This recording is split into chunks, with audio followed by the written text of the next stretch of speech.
Bueno, ¿qué tal a todos? Audiencia de Informatec. Tenemos el placer de poder anunciar que tenemos con nosotros a Javier Alvarado, director ejecutivo de la Fundación Telefónica Ecuador. Y vamos a comentar, vamos a poder hablar, exponer y probablemente revelar muchas cuestiones que Telefónica Movistar Fundación Ecuador está realizando en actividades sociales. Para eso ya nuestro invitado nos va a dar mucho más detalle. Pero sin antes agradecerle por esta oportunidad, por fijarse en esto, en este medio digital, como yo le digo, joven, disruptivo, que pues cada vez va cogiendo más fuerza y tenemos la oportunidad de poder charlar aquí con un exponente del mundo corporativo. Javier, un placer. ¿Cómo te sientes? ¿Cómo estás? Y qué proyectos ahorita se está abordando, ¿no? Hola Andrés, bueno, muchas gracias. Qué gusto poder estar aquí con ustedes y evidentemente poder compartir, como siempre digo, las buenas noticias que tenemos desde la Fundación Telefónica. Bueno, como ustedes saben, la Fundación Telefónica es parte del grupo Telefónica, de la multinacional que trabaja en temas de telecomunicaciones, y la fundación lleva 15 años en el Ecuador desde que fue creada. Y esto es gracias a un compromiso que tienen los accionistas de la compañía a nivel global, de no solamente hacer negocios y hacerlo bien, sino también generar un impacto positivo en la vida de las personas. Y ahí es en donde la Fundación Telefónica entra como un brazo social que tiene mucha independencia en su actuación en términos de que no es una palanca de negocio, sino muy por el contrario, con un genuino interés en contribuir a mejorar las condiciones de vida de las poblaciones en los países en donde estamos. Muy bien, cuéntame un poco más, ¿desde cuándo empezó toda esta iniciativa? Háblame del origen, ¿no? Quisiera interesarme mucho por ese origen principalmente. Bueno, a nivel global, la fundación cumple 25 años y en el Ecuador 15, y arrancamos con una primera preocupación en la región de América Latina especialmente, que fue el trabajo infantil, que es ahora nuevamente una problemática compleja, ¿no es cierto?, que desde la política pública no se ha podido todavía encontrar una solución, porque tiene múltiples causas y corresponde a todos estos niños y niñas que en lugar de estar en la escuela, en lugar de estarse educando, de disfrutar de su niñez, del juego, de la recreación, de estar en entornos seguros, se encuentran y se encontraban en su momento, por allá por el 2009, en trabajo en mercados mayoristas. Entonces eran niños de poblaciones indígenas o de poblaciones que estaban en espacios marginados, y que se encontraban o trabajando en los basurales o trabajando en los mercados mayoristas o simplemente en el campo por fuera de la posibilidad de estudiar. Y esa preocupación nos llevó a establecer programas que nos permitieran conectar, por un lado, con las organizaciones sociales que estaban de alguna manera mirando la realidad de estos niños, pero también con una política pública que tenía que responder de forma integral a la necesidad de volver a estos niños a los sistemas educativos particularmente. Y es un trabajo que empieza evidentemente con una concientización en las familias de la importancia y la relevancia que tiene la educación dentro del desarrollo de una persona, y por supuesto en mejorar las condiciones de las escuelas, de los entornos educativos, para que la educación que reciban estos niños y niñas sea una educación de calidad. Entonces, este trabajo lo hicimos desde el 2009 hasta el 2014, y nuestro énfasis, digamos, más importante estaba en cómo mejorábamos estas condiciones educativas, dotándoles de infraestructura, mejorando las capacidades de los profesores, entregando tecnología ya en los últimos años del programa, que este programa se llamó ProNiño, y fue un programa que luego fue asumido como un programa nacional dentro de lo que ahora es el Ministerio de Inclusión Económica y Social. Y entonces Telefónica, al devolverle al Estado esta responsabilidad sobre la prevención y la atención al trabajo infantil, decidió capitalizar toda esta experiencia, especialmente en educación, y la convirtió en dos programas importantes. El uno es Profuturo, una propuesta que está presente en 39 países en América, África y Asia, y que busca educación de calidad, mejorar y transformar este modelo de educación que es muy tradicional, y ponerle a la vanguardia, incluir la tecnología como una herramienta que permita conectar la educación. Y por el otro lado, nuestro programa que se llama Conecta Empleo, que es un programa que busca habilitar a las personas desde los más jóvenes hasta las personas ya adultas y cerca de las personas adultos mayores a este nuevo mundo del trabajo, este mundo laboral en el que la tecnología cada vez más va reemplazando a las personas en los espacios de trabajo por efecto de la robotización y la automatización. Es decir, un segundo programa que busca que cada uno de nosotros como seres humanos aprendamos rápidamente de qué van estas nuevas tecnologías y tengamos oportunidades, que sea que somos emprendedores, poder hacer emprendimientos de innovación, si estamos buscando trabajo, tener unos perfiles profesionales que sean mucho más contundentes y que nos permitan acercarnos al mundo del trabajo, o sea que tienes un negocio o una pequeña empresa o una mediana empresa y que necesitas entender cómo esta tecnología te puede ayudar a ser más eficiente, sostenible y competitivo. Muy bien, cuéntame algo, ¿cómo son los KPIs que se manejan anualmente, mensualmente? O sea, ¿cómo miden los resultados concretos de la incorporación, por ejemplo, de la tecnología en las aulas y la mejora de la infraestructura y otras cuestiones que me mencionabas? Bueno, nosotros empezamos con un modelo que estaba focalizado en 180 escuelas del país, a las cuales nosotros les proporcionamos, por un lado, una solución tecnológica, porque hay que tener en cuenta que esto pasa antes de pandemia, en donde hay escuelas que no tienen ni siquiera electricidad o no tienen conectividad, que sigue siendo en muchos casos un problema latente. Pero les entregamos estas soluciones tecnológicas que generaban entornos de conectividad para usar plataformas educativas y que los niños puedan aprender desde las matemáticas, las ciencias, el lenguaje, etcétera. Capacitación y acompañamiento a sus docentes, a sus profesores y evidentemente una conexión entre todos estos profesores de estas escuelas para mejorar sus habilidades y transformar, como decía anteriormente, la forma de aprender, que ya no es tradicional en donde el profesor le dice o le transmite un conocimiento o una información, sino es un espacio en donde los niños a partir del descubrimiento, y para eso nos ayuda mucho la tecnología y la gamificación, empiezan a tener pensamiento crítico, a desarrollar otro tipo de habilidades, incluidas las habilidades matemáticas. Y llega la pandemia y todos los niños y todas las escuelas se cierran y entonces el Ministerio de Educación nos pide acá en Ecuador que les ayudemos a mejorar esta relación que tenían los profesores a través de plataformas como la que estamos utilizando ahora para seguir conectados con la educación de los niños. Y ahí desplegamos un modelo de formación abierta para los profesores y pasamos de estas 180 escuelas a capacitar a cerca de 100,000 docentes, 115,000 docentes en el país que están trabajando en más de 9,300 escuelas.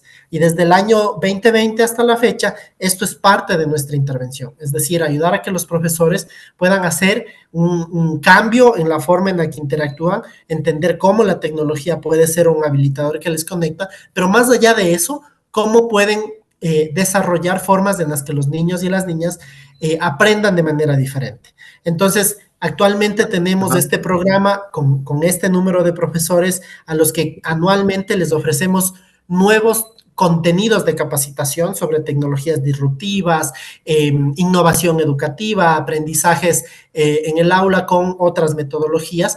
Y por otro lado, en estas escuelas a las que les dotamos de recursos digitales, tenemos a cerca de 235,000 niños que cotidianamente utilizan este equipamiento tecnológico para mejorar su aprendizaje de las diferentes asignaturas que tienen en el aula y con énfasis en desarrollar especialmente pensamiento matemático y pensamiento computacional, que son dos de los elementos que nos permiten desarrollar vocaciones que se conocen como STEM, es decir, estas vocaciones que podrían hacer que un niño o una niña decida estudiar luego una ingeniería o vincularse con profesiones o con trabajos más digitales. Entonces, esto es lo que hacemos en el área de educación.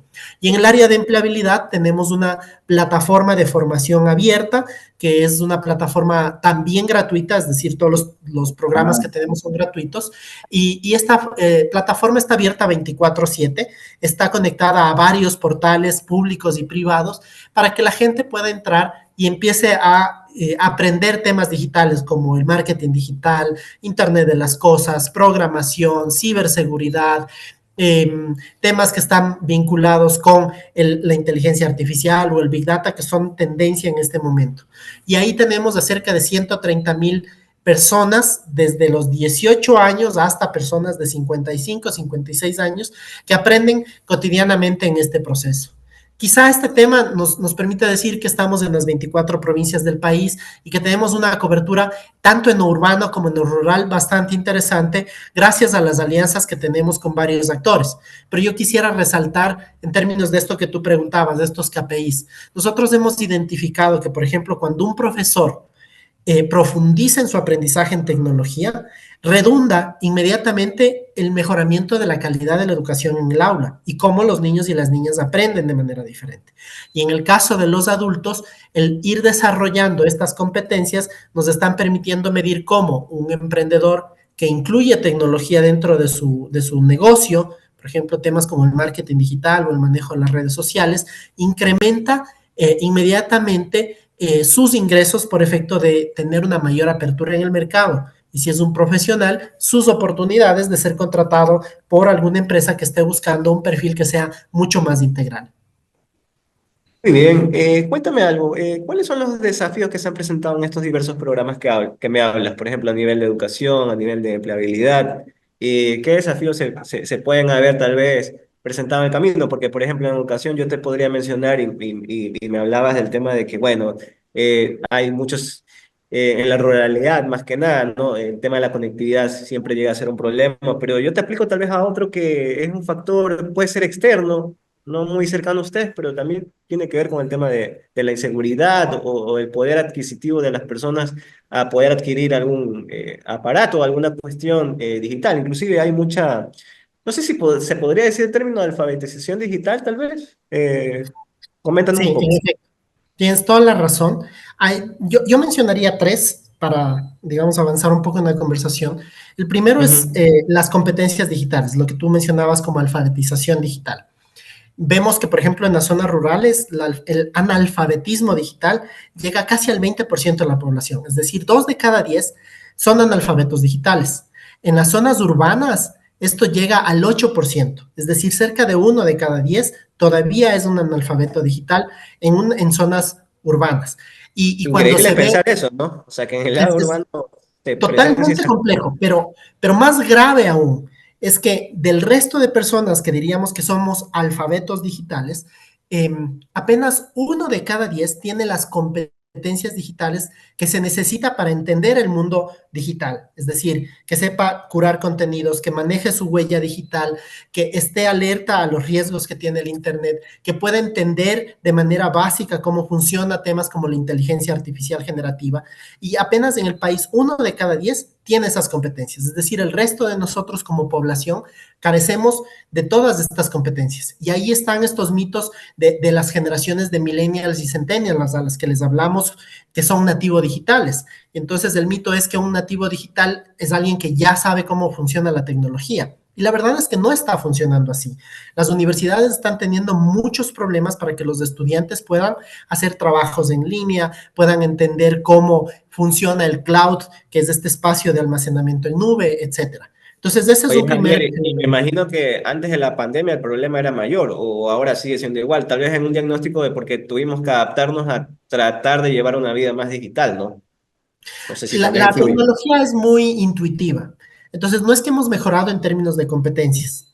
Más bien lo que ha mejorado es un poco el tema del acceso a los medios digitales y a la conectividad. Es diferente, claro. Y ese es otro tema. Por ejemplo, un mito es que nosotros no tenemos una buena conectividad.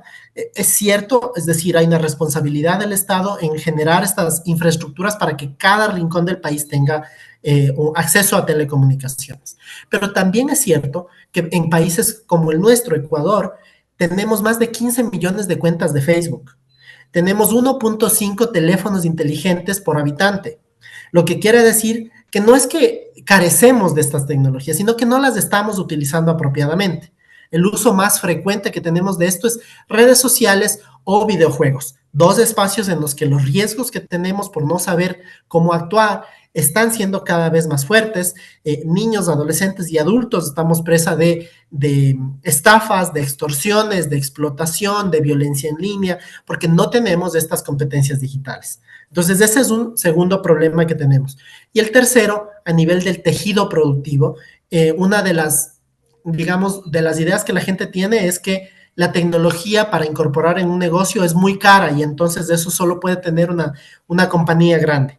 Cuando lo cierto es que cuando hay mayor acceso, los costos de la tecnología digital son cada vez más bajos y pueden ser fácilmente adaptados a cualquier emprendimiento local, sea un emprendimiento rural, como por ejemplo un emprendimiento de turismo comunitario, o sea, una empresa que quiere utilizar, por ejemplo, drones para temas de agricultura de precisión. Muy bien. Coméntame algo también. Con los diversos programas que me mencionaste, su equipo de trabajo, ¿cómo lo podemos visualizar? O sea, cuéntale a la gente quién está detrás de esto, cuánto es el material humano que tienen ustedes a disposición para poder abarcar estas diferentes cuestiones. Y si esto se conecta el uno al otro, son casos totalmente aislados. Por ejemplo, lo de la educación por acá y lo del empleo por allá y sus diversas iniciativas que tienen. Nosotros creemos mucho en el poder de las alianzas y tenemos un ecosistema de 50 y un poco más de organizaciones públicas y privadas que interactúan en este proceso. Entonces, por ejemplo, cuando hablamos de la educación con los profesores, nuestras plataformas y programas están coordinados con el Ministerio de Educación, con la Secretaría de Educación Superior, Ciencia y Tecnología. Y esto nos permite que no solo podamos servir a la educación y a los docentes, sino que podamos transferir todo esto al Ministerio de Educación para que sea sostenible en el tiempo también.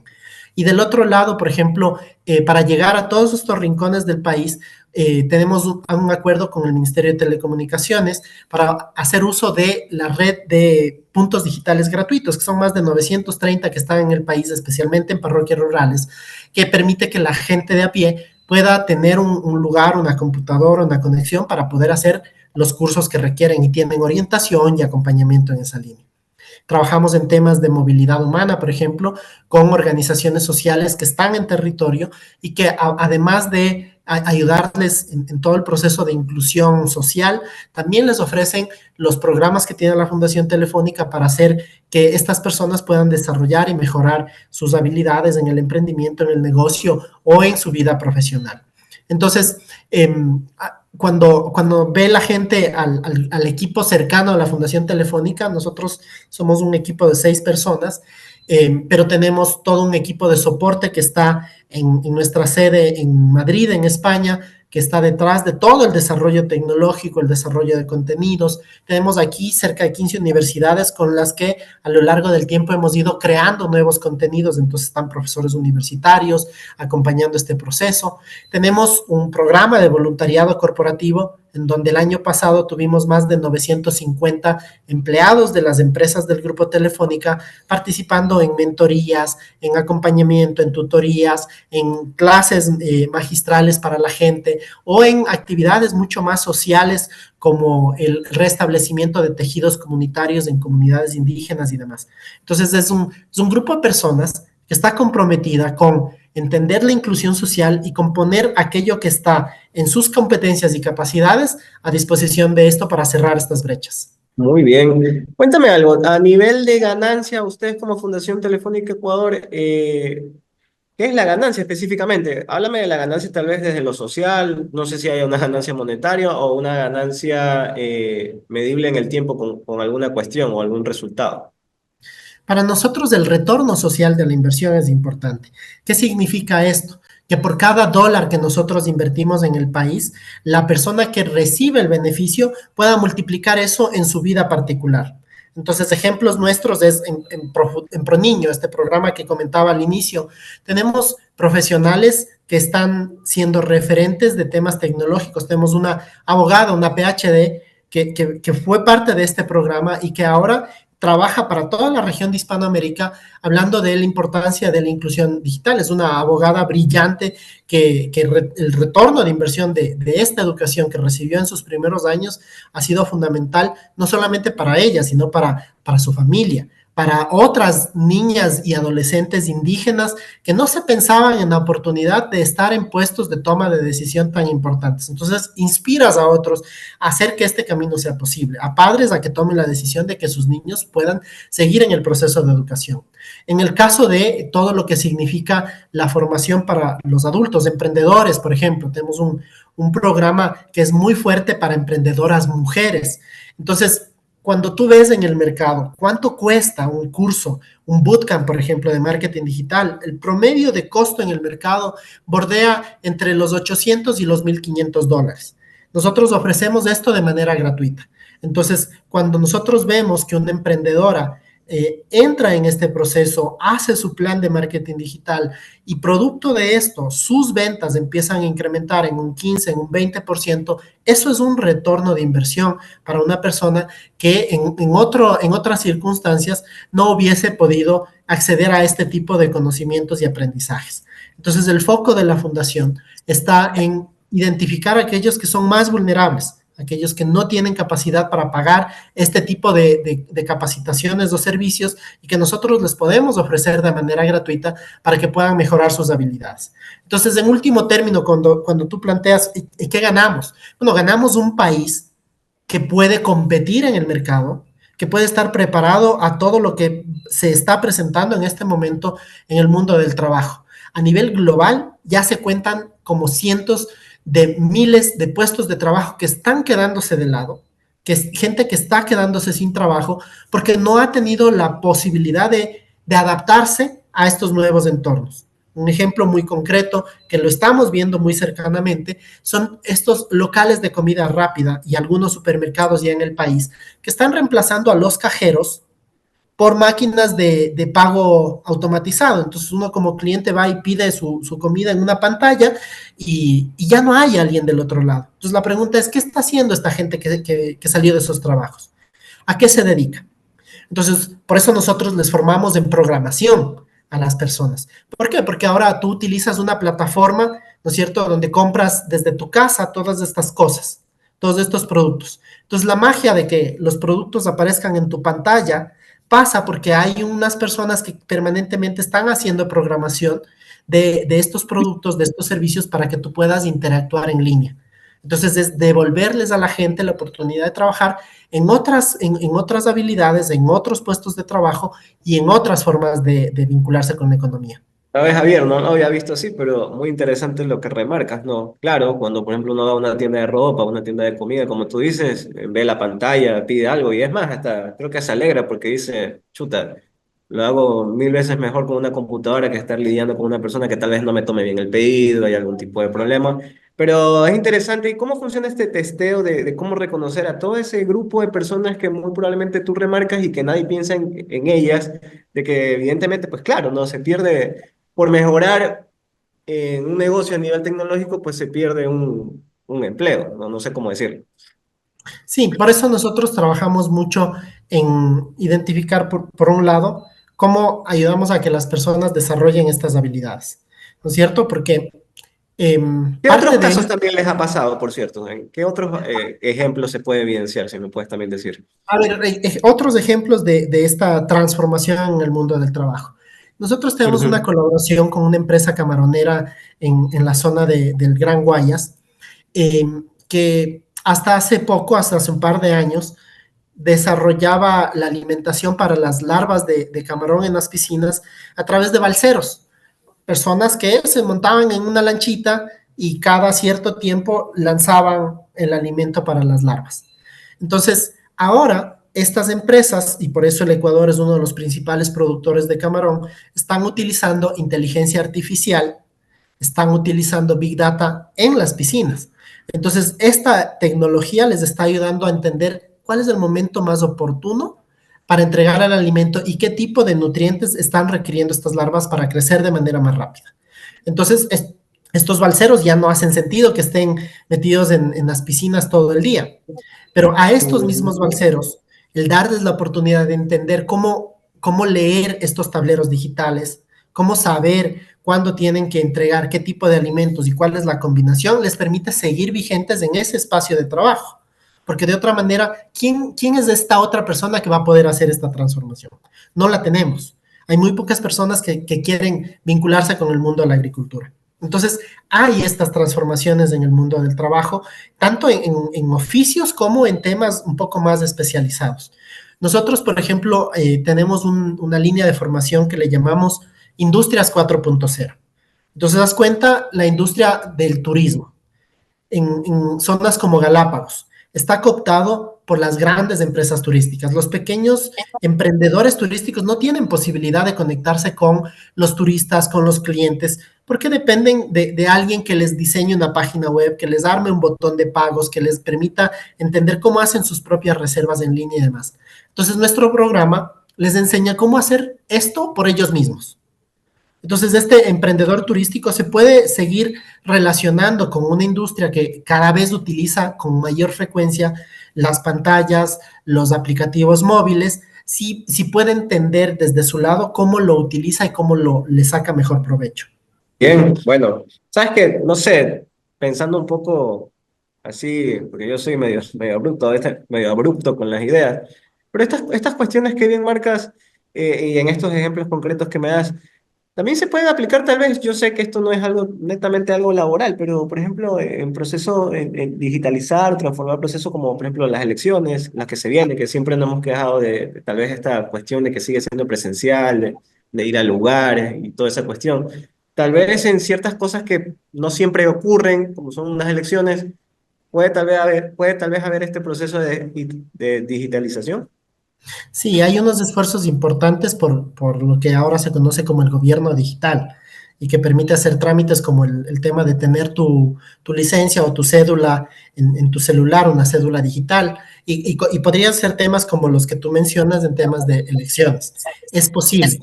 Se requieren tres elementos. Uno, se requiere entender cómo funciona la ciberseguridad y la privacidad de datos personales. Entonces necesitas nuevamente capacitar a la gente para saber que esto está pasando. Solo por darte un dato, en pandemia, el Ecuador fue uno de los 3 países que más ataques cibernéticos recibió. Y escuchamos noticias en ese momento, ¿no es cierto? Bases de datos de instituciones financieras, del mismo gobierno, que fueron robadas y que ahora son estas bases de datos en las que te llaman y te quieren extorsionar o te están vendiendo productos cuando tú nunca diste tus datos personales. Entonces necesitamos que tanto en lo público como en lo privado hayan especialistas formados en ciberseguridad para entender cómo funcionan estos temas de los ciberataques, cómo hacen que los datos de los usuarios y los clientes sean más seguros. El tercero tiene que ver con las infraestructuras tecnológicas, ¿cierto? Comprar una plataforma como la que tú planteas para elecciones posiblemente cuesta cientos de miles de millones de dólares. ¿Por qué? Porque no tenemos la capacidad de hacerla localmente, porque no tenemos profesionales que lo estén haciendo. Los pocos profesionales que en este momento trabajan en temas de tecnología tienen salarios muy altos y normalmente están trabajando para empresas fuera del país. Entonces, ¿cómo democratizamos esta capacidad y cómo hacemos que la gente pueda diseñar estas soluciones localmente? Y el tercer elemento, el más importante, cómo nosotros somos ciudadanos digitales, cómo entendemos nuestras interacciones en línea de manera segura. Muchos de nosotros hemos utilizado en algún momento una tienda de pagos que no está verificada y en donde pagaste con tu tarjeta de crédito y después a los pocos días empiezan a haber cargos de consumos de cosas que tú no adquiriste, en tiendas que tú no adquiriste. ¿Por qué? Porque no te diste cuenta que la plataforma que utilizabas no era una plataforma segura. Entonces, la ciudadanía digital implica que reconozcas noticias falsas, que puedas entender cómo funcionan estos espacios seguros, es decir, que tú como padre, como persona en general, puedas gestionar de manera segura la tecnología. Muy bien, Javier, para ir cerrando ya con unas últimas preguntas. Yo no me quiero poner un poco nostálgico, pero yo siempre digo que es importante el tema de la transformación digital, de que pues evidentemente tengamos ese potencial tecnológico, inclusive desde que uno es pequeño. Pero ¿cómo ustedes como fundación también le recuerdan, por decir así, al ser humano que pues también hay una parte analógica que igual es fundamental? Si nosotros tenemos un principio, nuestro principio es un pacto digital en el que convocamos a los actores a entender que la tecnología no es el fin, sino que es un medio que nos debería ayudar a prosperar. que en el centro de todo uso y desarrollo tecnológico siempre tiene que estar el ser humano y siempre tiene que estar priorizado su bienestar. Entonces, por tanto, hablamos de bienestar digital. ¿Qué es bienestar digital? Por ejemplo, controlar el uso de pantallas digitales, el uso de redes sociales, aprender de la desconexión digital. Nosotros hablamos mucho de que niños menores de 6 años no deben tener acceso a pantallas. Es totalmente nocivo esto. Entonces, ayudarnos a estar presentes en el momento presente, a entender que la tecnología no puede ser todo lo que circunda nuestra vida, que nos puede ayudar y facilitar, pero que somos nosotros los que debemos manejar esta tecnología. Y a propósito de lo que mencionabas en las elecciones, ¿no es cierto? En el debate, para nosotros muy penoso escuchar que para muchos de los candidatos la solución es la inteligencia artificial y seguramente no tienen idea cómo funciona esta inteligencia artificial. Pero no Muy podemos estar probablemente. pensando, ahí los memes decían, le estamos dando el sillón presidencial a la inteligencia artificial. Entonces, es ese espacio en el que entendemos cómo nosotros como seres humanos somos los llamados a tomar las decisiones haciendo uso de las herramientas tecnológicas y no a la inversa. Para ir cerrando, ¿cómo se visualiza el futuro de la educación digital bajo tu consideración, Javier, en los próximos 5 a 10 años? Mira que no te estoy expandiendo el tiempo nomás, pero solo en 5 o 10 años. Quizá hablemos de aquí a un año, a dos. Hay una discusión muy fuerte sobre lo que está significando el cómo usamos la tecnología en la educación. La tecnología nos abre una oportunidad al mundo, nos abre esta ventana de poder saber qué está pasando del otro lado del mundo de manera inmediata, pero no puede ser un ejercicio que reemplace la capacidad de pensamiento crítico, la capacidad de pensamiento analítico, la colaboración, la comunicación que tenemos nosotros como seres humanos. Por eso hay un gran debate sobre el uso o no de dispositivos dentro de las aulas. No es tanto la tecnología per se, sino los usos que le estamos dando a esta tecnología. Entonces, por ejemplo, hemos visto que los avances de vacunas que tuvimos en pandemia fueron posibles gracias a esta colaboración global entre diferentes científicos en diferentes lugares del mundo que a través del uso de la tecnología pusieron en común sus conocimientos. Entonces ahí vemos cómo la tecnología potencia todo lo que nosotros podemos hacer desde el aprendizaje y la educación. Pero del otro lado, tenemos también estos otros ejercicios en los cuales las decisiones personales y políticas, por ejemplo, como el derecho al voto y demás, en muchos lugares han sido manipulados por efecto de noticias falsas, por efecto de algoritmos que están presentando solo un lado de las noticias y que modulan la forma en la que nosotros actuamos y nos comportamos en el mundo.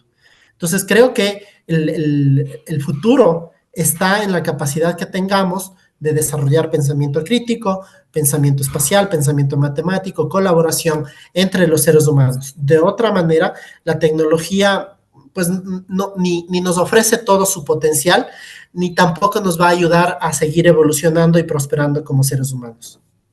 Javier, una cuestión importante, porque yo siempre trato de abordar todas las cuestiones, inclusive corporativas, a las coyunturas que vimos día a día. Venimos de un año de apagones, de una crisis energética que yo creo que aún sigue. ¿Cómo ustedes, como Fundación Telefónica Movistar, se prepararon ante ese, tuvieron algún plan de contingencia? ¿Fue sobre la marcha? Este año esperemos que no haya lo mismo que vivimos en 2024, pero creo que ustedes, como corporación que es en el sector de las telecomunicaciones, me imagino que es algo que tienen que estar avisorados. Más que nada en el tema de educación, en donde, no sé, pues los niños por cada hora de apagón, imagínate lo que no pueden estudiar o por cada hora de apagón, pues lo que le afecta a un empleador y a un empleado también.